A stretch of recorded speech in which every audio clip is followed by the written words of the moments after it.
एक शांत और समृद्ध गांव की हरियाली के बीच एक प्रतिष्ठित परिवार रहता था।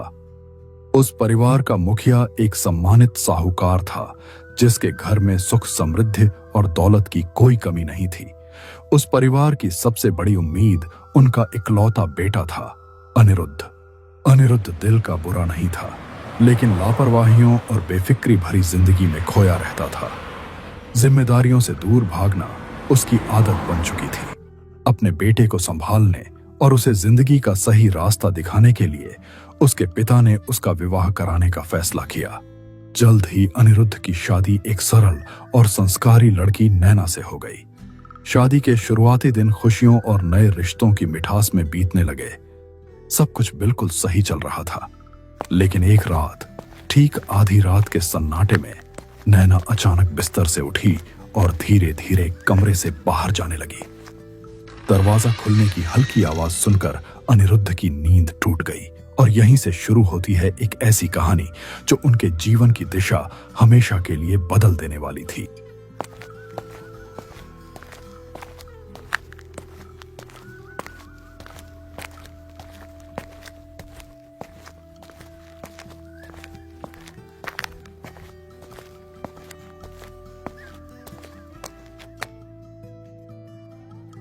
ये इतनी रात को बाहर कहाँ जा रही है? नैना तो ऐसे कभी घर से बाहर नहीं निकलती। कुछ तो गड़बड़ है। मुझे इसके पीछे जाना पड़ेगा। मुझे पता करना ही होगा कि ये जा कहाँ रही है। आधी रात को अकेले बाहर जाना, ये बिल्कुल ठीक नहीं लग रहा। अनिरुद्ध चुपचाप कदमों की आहट दबाते हुए नैना के पीछे पीछे चलने लगा। नैना को जैसे अपने आसपास की दुनिया का बिल्कुल भी एहसास नहीं था। उसकी आंखें खाली सी थीं और वह बिना रुके, बिना पीछे देखे बस आगे ही आगे बढ़ती जा रही थी। कुछ दूर चलने के बाद वह एक घने और डरावने जंगल में पहुंच गई, जहां चारों तरफ सन्नाटा और पेड़ों की परछाइयां अजीब सा भय पैदा कर रही थी। ठंडी हवा पत्तों को हिला रही थी, जैसे जंगल खुद कोई राज छुपाए बैठा हो। जंगल के अंदर एक विशाल और पुराने पेड़ के नीचे एक रहस्यमयी औरत बैठी थी। वह बार बार धीमी लेकिन सिहरन पैदा करने वाली आवाज में नैना का नाम पुकार रही थी, जैसे वह लंबे समय से उसी का इंतजार कर रही हो। तुम्हें इसकी बहुत जरूरत है। आओ, इसे ले लो। डरो मत, मैं तुम्हारा इंतजार कर रही थी। बहुत समय से तुम्हारा इंतजार कर रही थी। उस रहस्यमयी औरत ने नैना की ओर हाथ बढ़ाया और उसके सामने कच्चे मांस का एक टुकड़ा रख दिया। जैसे किसी अदृश्य ताकत के वश में हो, नैना ने बिना एक पल सोचे वह कच्चा मांस खाना शुरू कर दिया। उसके चेहरे पर एक अजीब सी बेसब्री और जंगलीपन साफ दिखाई दे रहा था। नैना को इस हालत में देखकर अनिरुद्ध के शरीर में सिहरन दौड़ गई। उसका गला सूख गया और पेट में मरोड़ सी उठने लगी। कच्चा मांस खाते हुए नैना का दृश्य इतना भयावह था कि अनिरुद्ध को उल्टियां आने लगीं। डर और घबराहट से उसका दिल तेजी से धड़कने लगा। डर के मारे अनिरुद्ध वहां एक पल भी नहीं रुका और तेजी से जंगल के अंदर भागने लगा। अंधेरे में पेड़ों की शाखाएं उसके चेहरे और शरीर से टकरा रही थीं, लेकिन वह बिना रुके बस भागता ही जा रहा था। भागते भागते वह जंगल के बीच खड़े एक विशाल और प्राचीन पेड़ के पास पहुंच गया। वहां उसे राख से लिपटा जटाधारी भयावह लेकिन शांत चेहरा लिए एक अघोरी बाबा दिखाई दिए। घबराया हुआ अनिरुद्ध तुरंत उनके चरणों में गिर पड़ा और हांफते हुए पूरी घटना उन्हें बताने लगा। डरो मत बेटा, इसे अपने पास रखो। जब तक ये पुड़िया तुम्हारे पास रहेगी, तुम्हें कोई नुकसान नहीं पहुंचा पाएगा। इसे हमेशा संभाल कर रखना और किसी को इसके बारे में मत बताना। और ध्यान रखना, जब तक मैं वहां खुद न पहुंच जाऊं, उसे जरा भी शक मत होने देना। जो भी हो, सामान्य रहने की कोशिश करना, तभी तुम सुरक्षित रह पाओगे। अघोरी बाबा की बातें सुनकर अनिरुद्ध के मन में थोड़ी हिम्मत लौटी। उनके आदेश को मानते हुए वह धीरे धीरे जंगल से बाहर निकला और भारी कदमों से अपने घर की ओर चल पड़ा। उसके मन में डर, बेचैनी और हजारों सवाल उमड़ रहे थे। घर पहुंचकर जैसे ही उसने कांपते हाथों से दरवाजा खोला और अंदर कदम रखा, उसका दिल जैसे एक पल के लिए रुक गया। सामने, ठीक उसके सामने नैना खड़ी थी। नैना बिल्कुल शांत थी, लेकिन उसकी आंखों में एक अजीब और डरावनी चमक थी। वह बिना पलक झपकाए लगातार अनिरुद्ध की तरफ घूरे जा रही थी। तुम अभी तक सोई नहीं? आपके बिना मैं कैसे सो सकती हूँ? आप कहाँ चले गए थे? वो बाहर कुत्ते भौंक रहे थे। मुझे लगा शायद कोई चोर उचक्का होगा, इसलिए देखने चला गया था। आपके पैरों में बहुत मिट्टी लगी है। रुकिए, मैं गर्म पानी कर देती हूँ। आप पैर धो लीजिए, ठीक है? नहीं, रहने दो। तुम आराम करो, मैं खुद ही साफ कर लूंगा। लेकिन अगली बार बिना बताए बाहर मत जाइएगा। हाँ, अब ऐसा नहीं होगा। घर के सभी लोग गहरी नींद में सोए हुए थे। तभी अचानक सन्नाटे को चीरती हुई एक आदमी की दिल दहला देने वाली चीख पूरे घर में गूंज उठी। चीख सुनते ही घर के सभी लोग घबराकर अपने अपने कमरों से बाहर निकल आए। चारों तरफ अजीब सा डर और बेचैनी फैल गई थी। अनिरुद्ध ने चारों तरफ नजर दौड़ाई तो उसका दिल दहल उठा। घर का सामान टूटा फूटा बिखरा पड़ा था। फर्श पर जगह जगह ताजे खून के दाग फैले हुए थे, जैसे अभी अभी कोई भयानक हादसा हुआ हो। खून के निशान फर्श पर एक दिशा में जा रहे थे और वह निशान घर के पुराने बंद पड़े कमरे की ओर इशारा कर रहे थे। कांपते हाथों और तेज धड़कते दिल के साथ अनिरुद्ध ने उस कमरे का दरवाजा खोला। दरवाजा खुलते ही एक सड़ी हुई असहनीय बदबू पूरे घर में फैल गई। माँ, नैना, आप दोनों यहीं बाहर रुकिए। अंदर से बहुत तेज बदबू आ रही है। आप लोग अंदर मत आइए, मैं अंदर जाकर देखता हूँ आखिर हुआ क्या है। कमरे के अंदर का भयावह दृश्य देखते ही अनिरुद्ध के पैरों तले जमीन खिसक गई। उसकी आंखें डर और सदमे से फैल गई। अचानक उसके मुंह से जोरदार चीख निकल गई और वह खुद को संभाल नहीं पाया। उसका गला भर आया, आंखों से आंसू बहने लगे और वह वहीं खड़ा होकर बुरी तरह रोने लगा, जैसे उसने अपनी जिंदगी का सबसे डरावना सच देख लिया हो। पिताजी, ये क्या हो गया? नहीं, ये सच नहीं हो सकता। पिताजी उठिए, प्लीज उठिए। किसने किया ये सब? किसने? हे भगवान, मेरे पिताजी! कमरे के अंदर का दृश्य इतना भयावह था कि अनिरुद्ध की सांसें थम सी गईं। वहां चारों तरफ लाशों का ढेर लगा हुआ था, जैसे मौत ने उस कमरे को अपना घर बना लिया हो। लेकिन उसी ढेर में एक चेहरा ऐसा था जिसे देखते ही अनिरुद्ध का दिल टूट गया। वह लाश उसके अपने पिताजी की थी। यह दृश्य देखकर अनिरुद्ध की आंखों के सामने अंधेरा छा गया। उसका पूरा शरीर कांपने लगा और उसे ऐसा लगा जैसे उसकी दुनिया उसी पल खत्म हो गई हो। पिताजी, उठिए, प्लीज उठिए। आपको कुछ नहीं हो सकता। आप ऐसे नहीं जा सकते। सुन रहे हैं ना आप? किसने किया ये सब? किसने आपकी ये हालत की? मैं कसम खाता हूं पिताजी, जिसने भी ये किया है मैं उसे जिंदा नहीं छोड़ूंगा, बिल्कुल नहीं छोड़ूंगा। तभी अनिरुद्ध की नजर सामने की दीवार पर पड़ी। दीवार पर लिखा था, तुम सिर्फ मेरे हो। इन शब्दों को देखते ही अनिरुद्ध का दिल जोर जोर से धड़कने लगा। उसकी आंखों के सामने अतीत की धुंधली पर दर्द भरी यादें फिर से जिंदा हो उठीं। दरअसल शादी से पहले अनिरुद्ध सुहानी नाम की एक लड़की से बेहद गहरा प्रेम करता था। सुहानी भी अनिरुद्ध को दिलो जान से चाहती थी। उसका प्यार इतना सच्चा, इतना गहरा और थोड़ा पागलपन भरा था कि वह अनिरुद्ध को पाने के लिए किसी भी हद तक जा सकती थी। दोनों ने साथ जीने मरने के सपने देखे थे। वे एक दूसरे से शादी करके पूरी जिंदगी साथ बिताना चाहते थे, लेकिन किस्मत और हालात उनके खिलाफ खड़े हो गए। अनिरुद्ध के पिताजी को यह रिश्ता बिल्कुल मंजूर नहीं था।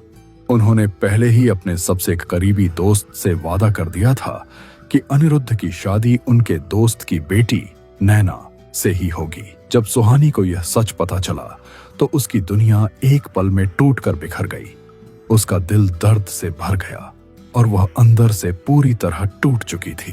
लेकिन अनिरुद्ध, हम दोनों एक दूसरे से बहुत प्यार करते हैं। हम यहाँ से दूर कहीं भाग चलेंगे और नई जिंदगी शुरू करेंगे। मैं तुम्हारे साथ रह लूंगी, चाहे जैसे भी हालात हों। सुहानी, मैं तुमसे शादी नहीं कर सकता। इस बात के लिए पिताजी कभी नहीं मानेंगे। तुम समझने की कोशिश क्यों नहीं कर रही हो? मैं अपने परिवार के खिलाफ नहीं जा सकता। मैं सब कुछ छोड़ नहीं सकता। मुझे किसी की इज्जत से मतलब नहीं, मुझे सिर्फ तुमसे मतलब है। मैं तुम्हारे बिना नहीं जी सकती। मैंने अपनी पूरी जिंदगी तुम्हारे साथ जीवन बिताने का सपना देखा है। तुम पागल हो गई हो क्या? इस गांव में मेरे पिताजी की बहुत इज्जत है। अगर मैंने ऐसा किया तो हमारी सारी इज्जत मिट्टी में मिल जाएगी। फिर इस गांव में हमारी क्या इज्जत रह जाएगी? लोग हमारे बारे में क्या क्या नहीं कहेंगे। सुहानी ने अनिरुद्ध को समझाने की बहुत कोशिश की। उसने उससे अपने प्यार की दुहाई दी, अपने साथ बिताए हर पल की याद दिलाई, लेकिन अनिरुद्ध नहीं माना। वह अपने पिताजी के खिलाफ जाने की हिम्मत नहीं जुटा पाया, या शायद कहीं ना कहीं उसका मन भी सुहानी से भर चुका था। शायद यही वजह थी कि जब सुहानी रोती हुई उसके सामने खड़ी थी तो अनिरुद्ध ने एक बार भी पलटकर उसकी तरफ नहीं देखा। वह बिना कुछ कहे, बिना उसकी हालत समझे, बस उससे दूर चले जाना चाहता था। लेकिन हद तो तब हो गई जब अनिरुद्ध ने उसके प्यार की कीमत पैसों से लगाने की कोशिश की। उसने सुहानी को पैसे देकर अपने रास्ते से हट जाने का इशारा किया, और उसी पल सुहानी का दिल पूरी तरह टूट गया। मैं तुम्हें ढेर सारे पैसे दे दूंगा, तुम अपनी जिंदगी फिर से शुरू कर लेना। तुम्हें किसी चीज की कमी नहीं होने दूंगा। तुम नई जगह जाकर नई जिंदगी बना सकती हो। मुझे तुम्हारा साथ चाहिए था अनिरुद्ध, तुम्हारे पैसे नहीं। मैंने तुम्हें दिल से चाहा है। मैं तुम्हारे बिना कैसे जी पाऊंगी? अब ये मुमकिन नहीं है। मेरा पीछा छोड़ दो। मैं मजबूर हूं। मैं अपने परिवार के खिलाफ नहीं जा सकता। तुम समझने की कोशिश करो। मैं तुमसे प्यार करती हूँ। मैं तुम्हें भूल नहीं पाऊंगी। तुम मेरी जिंदगी हो। मैं तुम्हारे बिना अधूरी हूँ। मेरा पीछा छोड़ दो। मैं तुम्हारे हाथ जोड़ता हूँ। प्लीज मुझे मजबूर मत करो। इतना कहने के बाद सुहानी की आंखों में एक अजीब सा सन्नाटा उतर आया। कांपते हाथों से उसने अपने पास रखी जहर की छोटी सी बोतल निकाली।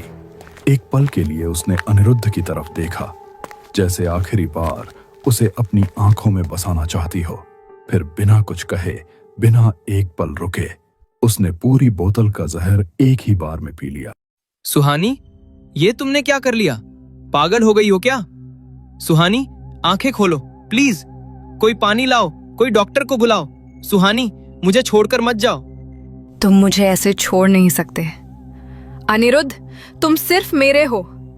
अगर मैं तुम्हारी नहीं हो सकी तो तुम्हें किसी और का भी नहीं होने दूंगी। मैंने तुमसे सच्चा प्यार किया है। मैं तुम्हें किसी और के साथ नहीं देख सकती। मैं हमेशा तुम्हारे पास रहूंगी, चाहे जैसे भी।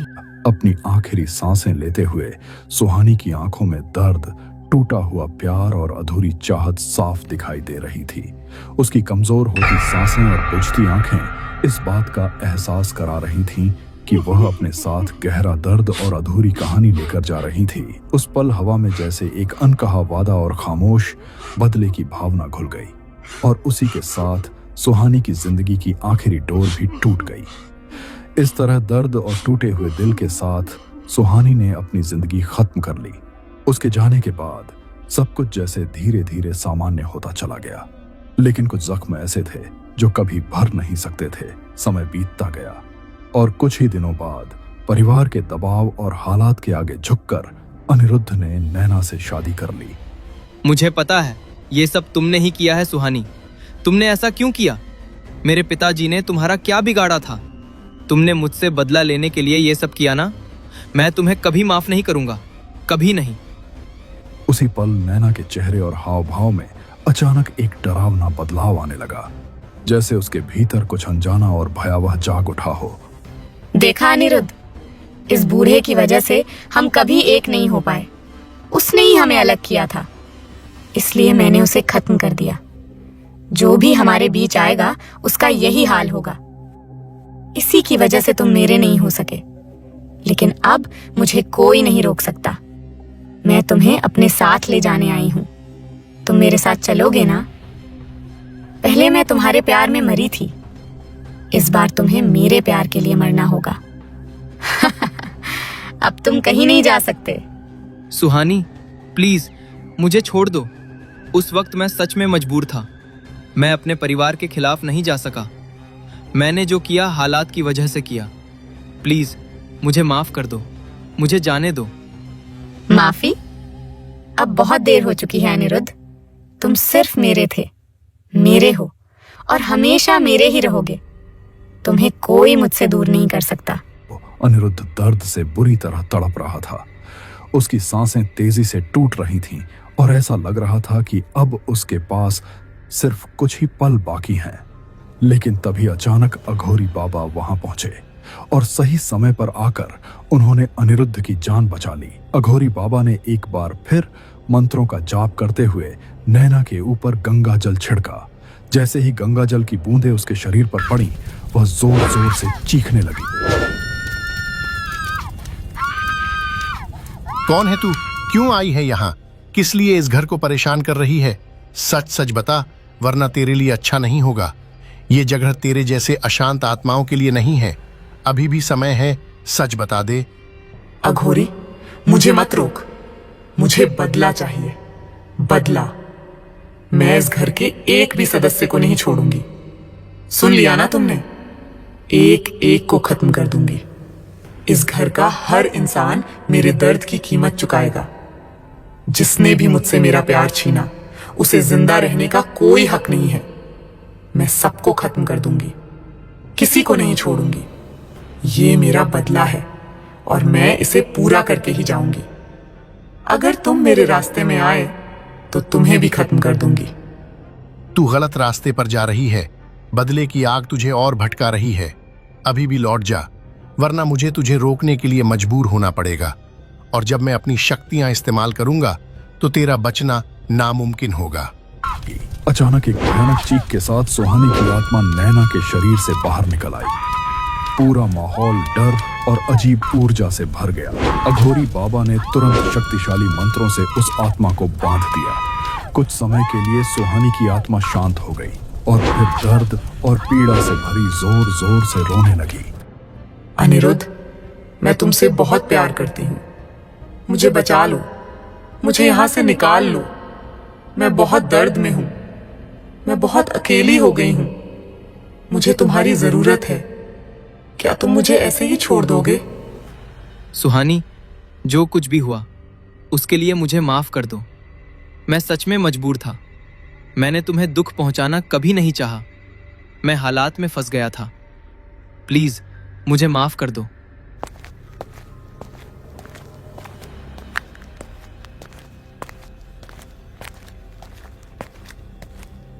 माफी? अब माफी का कोई मतलब नहीं अनिरुद्ध। अगर तुम मेरे नहीं हुए तो मैं तुम्हें किसी और का भी कभी नहीं होने दूंगी। तुम सिर्फ मेरे हो, हमेशा से मेरे थे और हमेशा मेरे ही रहोगे।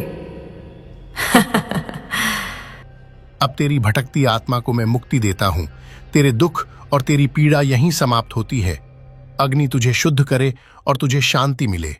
जा, अब इस संसार के बंधन से मुक्त हो जा और कभी वापस मत लौटना। अघोरी बाबा ने अपनी तांत्रिक शक्तियों से उस अशांत आत्मा को अग्नि में भस्म कर दिया। कुछ ही पलों में वह भयानक शक्ति राख में बदल गई। जो होना था वो हो चुका। अब सब खत्म हो गया। अनिरुद्ध, अब घबराने की जरूरत नहीं है। उस आत्मा को मुक्ति मिल चुकी है। अब वो तुम्हें कभी परेशान नहीं करेगी। अनिरुद्ध की किस्मत अच्छी थी कि वह इस भयावह घटना से जिंदा बच गया। अघोरी बाबा ने अपने मंत्रों और साधना के बल पर सुहानी की आत्मा को आखिरकार मुक्ति प्रदान की और फिर बिना कुछ कहे शांत भाव से वहां से निकलकर अपनी राह पर आगे बढ़ गए।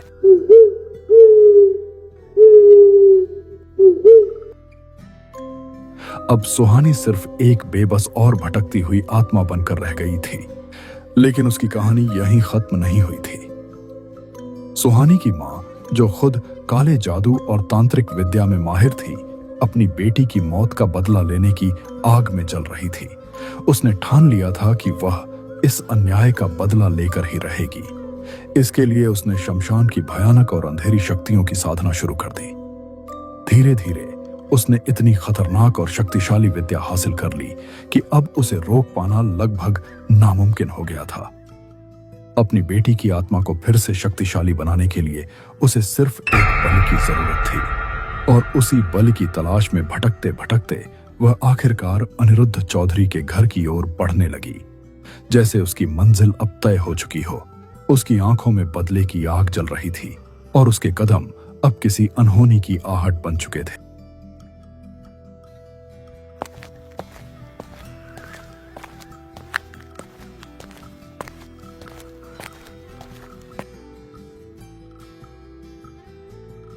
अब मेरी साधना पूरी हो चुकी है।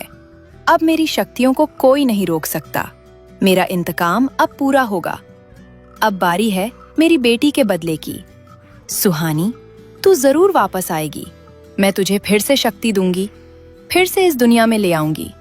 जो दर्द तूने सहा है, अब वही दर्द मैं उन्हें दूंगी। एक एक से हिसाब लूंगी।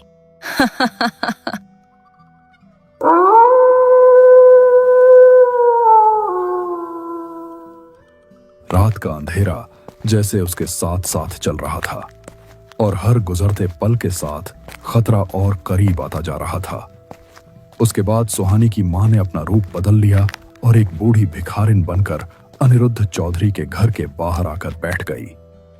वह झुकी हुई कमर और कांपती आवाज में राह चलते लोगों से भीख मांगने लगी, लेकिन उसकी नजरें बार बार उसी घर की तरफ उठ जाती थीं।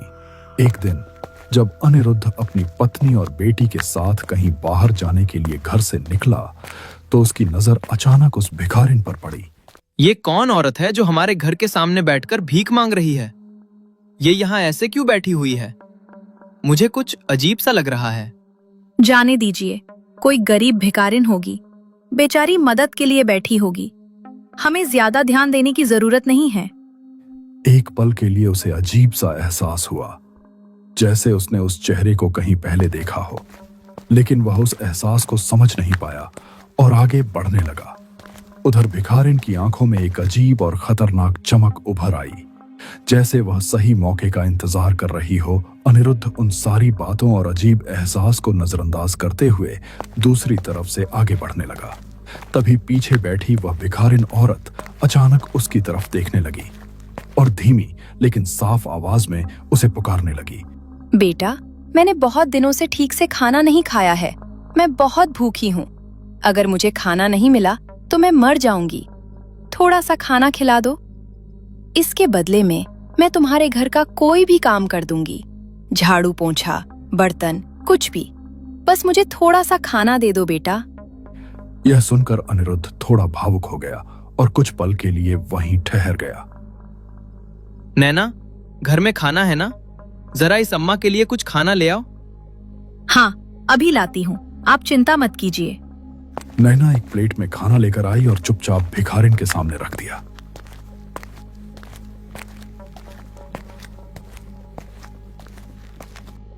बेटी, आज तो तुमने मुझे खाना दे दिया, लेकिन कल मेरा क्या होगा? मैं कहाँ जाऊंगी? इस बुढ़ापे में दर दर भटकना बहुत मुश्किल हो गया है। अब शरीर भी साथ नहीं देता। कई दिन ऐसे निकल जाते हैं जब मुझे ठीक से खाना भी नहीं मिल पाता। माँ जी, आप ऐसा क्यों बोल रही हैं? क्या आपका अपना कोई नहीं है? कोई रिश्तेदार, कोई सहारा? नहीं बेटा, इस दुनिया में मेरा कोई नहीं है। सब मुझे छोड़कर चले गए। तुमने मुझे खाना दिया, इसके लिए बहुत बहुत शुक्रिया। अगर मुझे तुम्हारे घर में कोई छोटा मोटा काम मिल जाता तो इस बुढ़ापे में मुझे खाने के लिए दर दर भटकना नहीं पड़ता। मैं घर का काम कर दूंगी, बस मुझे 2 वक्त का खाना मिल जाए। आप अकेले कैसे रह लेती हैं? आप ऐसा मत सोचिए माँ जी। पहले आप आराम से खाना खाइए, फिर देखेंगे क्या किया जा सकता है। अगर काम हुआ तो हम जरूर सोचेंगे। आपको यूं भूखा नहीं रहना पड़ेगा। अनिरुद्ध और नैना को महसूस हुआ कि वह वृद्ध औरत सच में मजबूर और जरूरतमंद है। दया दिखाते हुए उन्होंने बिना ज्यादा सोचे समझे उसे अपने घर में काम देने का फैसला कर लिया। सोचा था वक्त सब ठीक कर देगा, लेकिन नहीं, मेरा दर्द आज भी जिंदा है। तुम लोगों ने मुझसे मेरा सब कुछ छीन लिया था। अब मेरी बारी है। अब मैं देखूंगी जब तुम्हारे अपने तुमसे दूर होंगे तो तुम्हें कैसा लगेगा। मैं किसी को चैन से नहीं जीने दूंगी। धीरे धीरे सब कुछ खत्म कर दूंगी और तब मुझे सुकून मिलेगा। उस दिन के बाद वह बूढ़ी औरत अनिरुद्ध और नैना के घर में रहने लगी और धीरे धीरे घर के छोटे मोटे काम संभालने लगी। वह चुपचाप अपना काम करती और ज्यादा किसी से बात नहीं करती थी। समय बीतने के साथ नैना को भी उस बूढ़ी औरत पर भरोसा होने लगा। उसे लगने लगा कि वह सच में सीधी सादी और मेहनती औरत है। अब घर के कई काम उसी के भरोसे छोड़ दिए जाने लगे। घर के लोगों को बिल्कुल भी अंदाजा नहीं था कि वह अपने साथ एक बड़ा और खतरनाक राज लेकर उनके बीच रह रही है। अम्मा, आप कुछ देर बिटिया का ध्यान रख लेंगी क्या? मैं थोड़ी देर के लिए दुकान जाकर आती हूँ। हाँ बिटिया, ला इसे मुझे दे दे। तू बेफिक्र होकर जा, मैं इसका अच्छे से ध्यान रख लूंगी। तू आराम से अपना काम करके आ जा। नैना बच्ची को बूढ़ी औरत के पास छोड़कर बाहर चली गई। नैना के जाते ही बूढ़ी औरत की नजरें बच्ची पर इस तरह टिक गईं, जैसे वह उसे शिकार की तरह देख रही हो। उसकी आंखों में एक डरावनी लालच भरी चमक उभर आई। उसके होंठों पर धीरे धीरे एक अजीब सी मुस्कान फैलने लगी। बस अब कुछ ही दिनों का इंतजार है। तेरी जिंदगी अब ज्यादा लंबी नहीं है। बहुत जल्द सब खत्म हो जाएगा और मेरा काम पूरा हो जाएगा। उसी समय घर के अंदर से अनिरुद्ध वहां आ जाता है और बूढ़ी औरत की बड़बड़ाती हुई बातें उसके कानों तक पहुंच जाती हैं। कुछ पल के लिए वह चुपचाप खड़ा होकर उसे ध्यान से सुनने लगता है। उसके चेहरे पर हल्का सा शक और हैरानी साफ दिखाई देने लगती है। अम्मा, आप ये कैसी बातें कर रही थी? अभी मैं सुन रहा था। आप किसके बारे में कह रही थी कि उसकी जिंदगी अब कुछ ही दिनों की बची है? अरे नहीं बेटा, तुम गलत समझ गए। मैं तो अपनी ही बात कर रही थी। मेरी जिंदगी अब कुछ ही दिनों की बची है। ये बुढ़ापा है ना बेटा, कब साथ छोड़ दे पता नहीं। और तुमने जो मुझे सहारा दिया है, मेरे लिए बहुत बड़ा उपकार किया है, वरना इस उम्र में कोई सहारा नहीं देता। भगवान तुम्हें खुश रखे बेटा। तुम जैसे लोग ही दुनिया में इंसानियत जिंदा रखते हैं। अनिरुद्ध को यह सब थोड़ा अजीब और असामान्य लगा। उसे महसूस हो रहा था कि उसने कुछ अलग ही सुना था, लेकिन उसने उस बात को ज्यादा सोचने की बजाय अनदेखा करना ही ठीक समझा। धीरे धीरे यह रोज की बात बन गई। नैना अक्सर अपनी बच्ची को उस बूढ़ी औरत के पास छोड़कर बाहर जाने लगी, लेकिन एक बात हर बार अनिरुद्ध के ध्यान में आने लगी। जब भी नैना वापस लौटती, बच्ची बेहद डरी और सहमी हुई नजर आती थी। उसकी आंखों में जैसे कोई अनकहा डर छिपा रहता था, जिसे वह बोलकर बता नहीं पा रही थी। बेटा, क्या हुआ? तुम इतनी डरी हुई क्यों लग रही हो? मैं तो बस पास की दुकान तक ही गई थी। तुम तो अम्मा के पास ही थी ना? देखो, मम्मी आ गई है। डरने की कोई बात नहीं है। अरे बेटा, बच्चे तो हर जगह अपनी माँ को ही ढूंढते हैं। माँ थोड़ी देर के लिए भी दूर हो जाए ना, तो बच्चा घबरा जाता है। तू चिंता मत कर बिटिया, तेरी बच्ची बिल्कुल ठीक है। इतना कहकर वह बूढ़ी औरत चुपचाप वहां से चली गई, जैसे कुछ हुआ ही ना हो।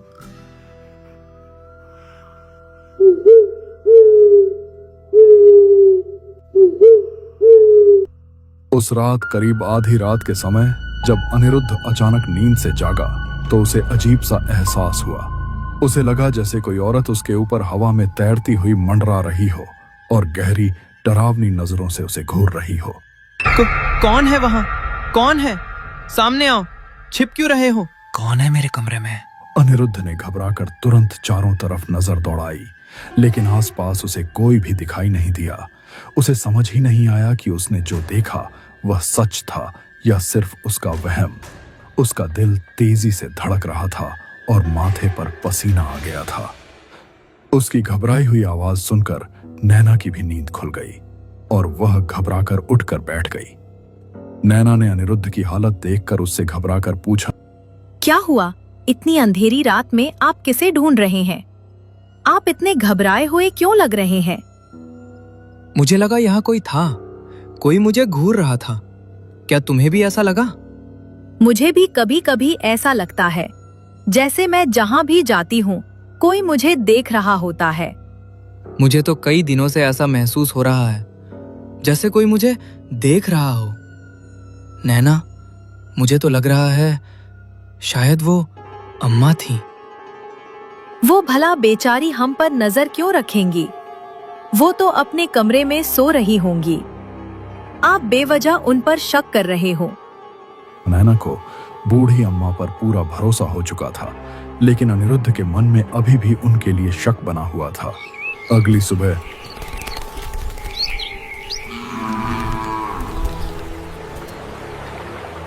जब बूढ़ी अम्मा घर पर नहीं थीं, तो अनिरुद्ध चुपचाप उनके कमरे में गया और उनका सामान देखने लगा। कमरे में ज्यादातर सामान्य चीजें ही थीं, कुछ पुराने कपड़े और एक मुड़ी हुई चादर। लेकिन उन्हीं चीजों के बीच एक ऐसी चीज थी जो बाकी सबसे अलग थी। वह थी एक अजीब सी हड्डी, जिसे देखकर अनिरुद्ध सन्न रह गया।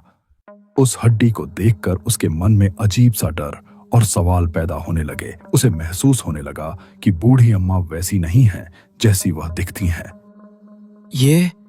ये हड्डी अम्मा के सामान में क्या कर रही है? ये बिल्कुल सामान्य चीज नहीं लग रही।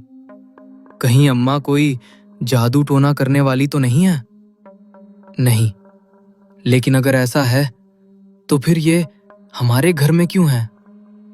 अनिरुद्ध ने सावधानी से वह हड्डी उठाकर चुपचाप अपनी जेब में रख ली और बिना किसी को बताए अपने कमरे में लौट गया। उसी शाम अपने मन के शक को दूर करने के लिए अनिरुद्ध एक बार फिर अघोरी बाबा से मिलने चला गया।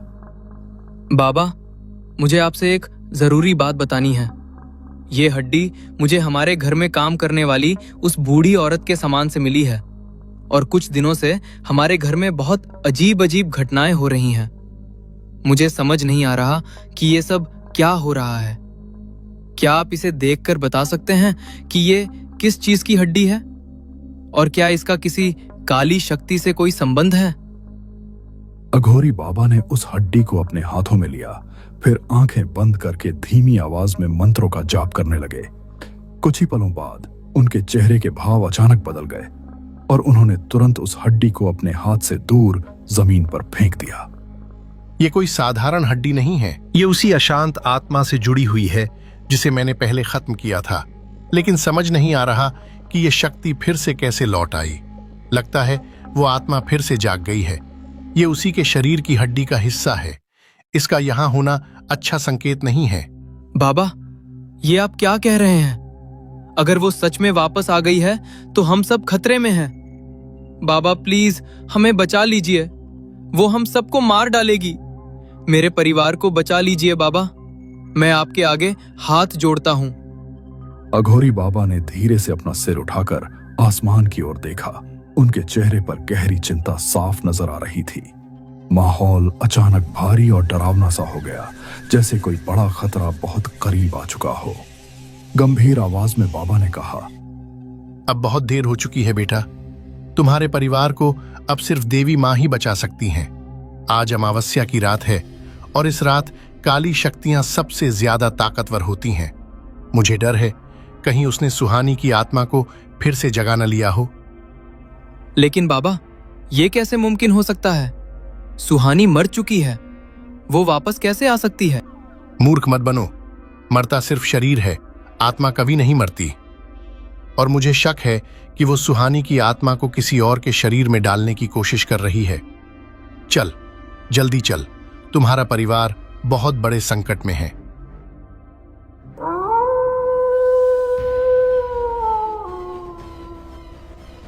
जब अनिरुद्ध अघोरी बाबा को साथ लेकर घर पहुंचा तो उसने देखा कि पूरा घर गहरे अंधेरे में डूबा हुआ था। चारों तरफ अजीब सी सन्नाटे भरी ऊर्जा फैली हुई थी और घर के अंदर से मंत्रों की डरावनी आवाजें गूंज रही थीं। दोनों जल्दी जल्दी अंदर गए तो उन्होंने देखा कि कमरे के बीच जलती हुई अग्नि के पास वही बूढ़ी औरत बैठी मंत्रों का जाप कर रही थी। नैना उसके पास चुपचाप बैठी थी, जैसे किसी के वश में हो, और उनकी छोटी बेटी अग्नि के बिल्कुल पास लेटी हुई थी, जैसे किसी भयानक अनुष्ठान का हिस्सा बनाई जा रही हो। हे शमशान काली, मेरी पुकार सुनो, मुझे शक्ति दो, मेरी साधना को सफल करो और मेरी बाली को स्वीकार कर मेरी बेटी सुहानी की आत्मा को फिर से शक्ति दो। उसे इतना बल दो कि कोई उसे रोक न सके। उसे वापस लाओ, उसे अजेय बना दो। मैं तुम्हें अपनी हर साधना अर्पित करती हूँ। अघोरी बाबा ने तुरंत तेज आवाज में मंत्रों का जाप शुरू कर दिया। फिर अपने शक्तिशाली मंत्रों के बल से एक अदृश्य बंधन तैयार किया और उस बूढ़ी औरत को रोकने की कोशिश करने लगे। लेकिन अम्मा ने अपनी भयानक ताकत दिखाते हुए एक ही झटके में उस रस्सी को तोड़ डाला। रुक जा पापिन, यहीं रुक जा। अभी भी समय है। इस काले काम को यहीं खत्म कर दें, वरना मैं तुझे यहीं रोक दूंगा। आ गया तू? अच्छा हुआ, तुझसे मेरा पुराना हिसाब अभी बाकी है। तूने ही मेरी बेटी को मारा था ना? अब देख, मैं उसकी शक्तियां वापस ला रही हूँ। मेरी बेटी वापस आने वाली है। सुहानी फिर से जिंदा होगी और इस बार उसे कोई नहीं रोक पाएगा। सुहानी, मेरी बेटी, वापस आ जा। मैं तुझे बुला रही हूँ। मेरे रहते ऐसा कुछ नहीं होगा। मैं तुझे इस पाप को पूरा नहीं करने दूंगा। तेरी काली शक्तियां यहाँ काम नहीं करेंगी। तांत्रिक, तू मुझे नहीं रोक पाएगा। इस बार मेरी साधना पूरी है। मेरी शक्तियां पहले से कई गुना बढ़ चुकी हैं। तू चाहे जितना जोर लगा ले। अभी भी संभल जा, वरना तुझे अपने किए का अंजाम भुगतना पड़ेगा।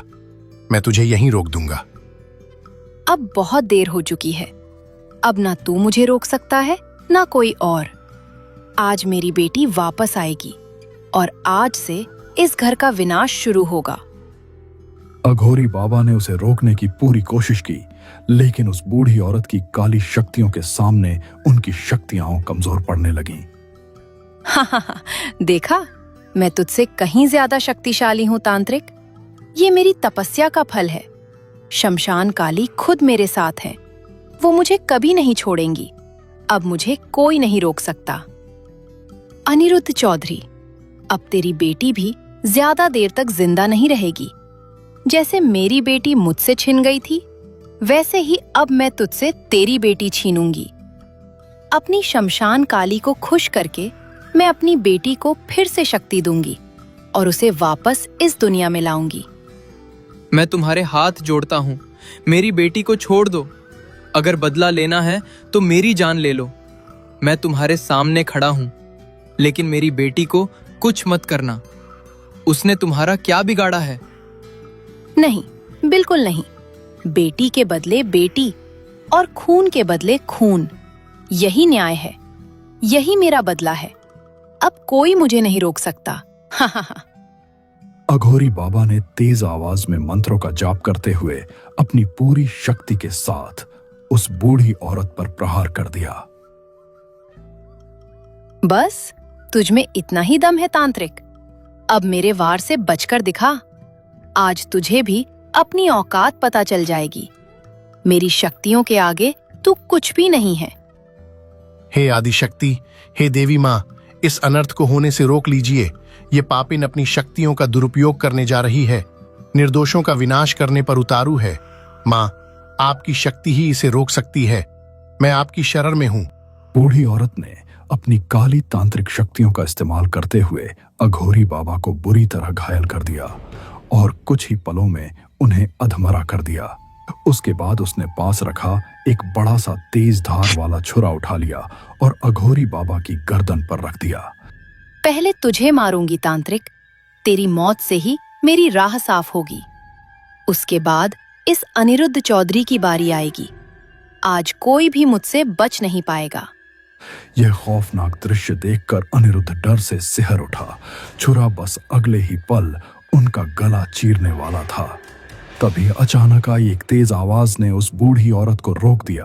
माँ, मैं वापस आ गई हूँ। अब इन सबको मौत मैं अपने हाथों से दूंगी। इस पूरे परिवार को एक एक करके खत्म करूंगी। सबसे पहले मैं इसकी पत्नी को मारूंगी। सुहानी, प्लीज मेरी पत्नी और मेरी बेटी को छोड़ दो। अगर बदला लेना है तो मुझे मार दो। मैं तैयार हूं, लेकिन मेरी बेटी को कुछ मत करना, प्लीज। तुझे इस बच्ची से बहुत प्यार है ना? इसलिए तो अब तेरा पूरा परिवार खत्म करना ही होगा, ताकि तुझे वही दर्द महसूस हो जो मैंने सहा था। आज एक पत्नी अपने ही हाथों से अपने पूरे परिवार को खत्म करेगी। हाँ बिटिया, इस पूरे परिवार को खत्म कर दे। शमशान की देवी को खुश कर दे, तभी तेरी शक्ति पूरी तरह जागेगी। आज किसी को मत छोड़ना। हाँ बेटी, किसी को मत छोड़। सबको खत्म कर दे, आज सबको मार दे। नहीं नैना, ऐसा मत करो, किसी को कुछ मत करना, प्लीज होश में आओ। अम्मा ने वह छुरा उठाकर धीरे से नैना के हाथों में थमा दिया, जैसे वह उससे कोई खौफनाक काम करवाना चाहती हो। अम्मा बेहद उत्सुक और तीखी नजरों से यह सब ध्यान से देख रही थी, जैसे वह किसी खास पल का इंतजार कर रही हो। तभी नैना ने अचानक पूरी ताकत के साथ वह छुरा घुमाकर बूढ़ी औरत की गर्दन पर चला दिया। छुरा लगते ही बूढ़ी औरत जोर से चीख उठी और अगले ही पल उसकी गर्दन से खून तेजी से बहने लगा। कमरे का माहौल अचानक और भी डरावना हो गया। अनिरुद्ध यह सब देखकर स्तब्ध रह गया। उसे समझ ही नहीं आया कि यह सब कैसे हो गया। अचानक नैना के शरीर में एक दिव्य शक्ति का प्रभाव दिखाई देने लगा। उसका चेहरा बदलने लगा और उसकी आंखों में तेज चमक उभर आई। उसी समय उसने अपनी जीभ पूरी तरह बाहर निकाल ली और उसके शरीर से तेज ऊर्जा चारों तरफ फैलने लगी, जैसे उसके अंदर कोई शक्तिशाली शक्ति पूरी तरह जाग चुकी हो। तुझे क्या लगा पापिन कि नैना के शरीर में तेरी बेटी की आत्मा है? नहीं, नैना के शरीर में स्वयं देवी माँ विराजमान है। आज इस दुष्ट का अंत देवी माँ ने खुद किया है। उनकी शक्ति के आगे कोई काली ताकत टिक नहीं सकती। जय हो देवी माँ। हे देवी माँ, इस छोटी सी बच्ची और उसकी माँ की रक्षा करने के लिए आपका बहुत बहुत धन्यवाद। आपकी कृपा से आज बड़ा अनर्थ टल गया। जय हो देवी माँ। जय हो देवी माँ, आपका लाख लाख धन्यवाद। आपने मेरे परिवार की रक्षा की। अघोरी बाबा और अनिरुद्ध ने श्रद्धा से हाथ जोड़कर देवी माँ को नमन किया। कुछ ही पलों बाद नैना का शरीर कमजोर पड़ गया और वह बेहोश होकर गिर गई। ऐसा लग रहा था जैसे दैविक शक्ति अब उसके शरीर से जा चुकी हो। जब नैना को होश आया तो उसने सबसे पहले अपनी बेटी को अपनी बाहों में कसकर गले लगा लिया और फूट फूट कर रोने लगी। अनिरुद्ध और नैना ने कृतज्ञता से अघोरी बाबा का आशीर्वाद लिया। अनिरुद्ध, अब डरने की कोई जरूरत नहीं है। सुहानी की आत्मा का पूरी तरह अंत हो चुका है। अब वो कभी वापस नहीं लौटेगी। तुम्हारा परिवार अब सुरक्षित है। अघोरी बाबा शांत और संतुष्ट भाव से वहां से लौट गए और फिर से जंगल की ओर अपनी साधना के रास्ते पर चल पड़े। उस भयानक दौर के खत्म होने के बाद अनिरुद्ध और नैना ने धीरे धीरे अपनी जिंदगी को फिर से संभाला और आखिरकार दोनों अपनी बेटी के साथ एक शांत और साधारण जीवन जीने लगे।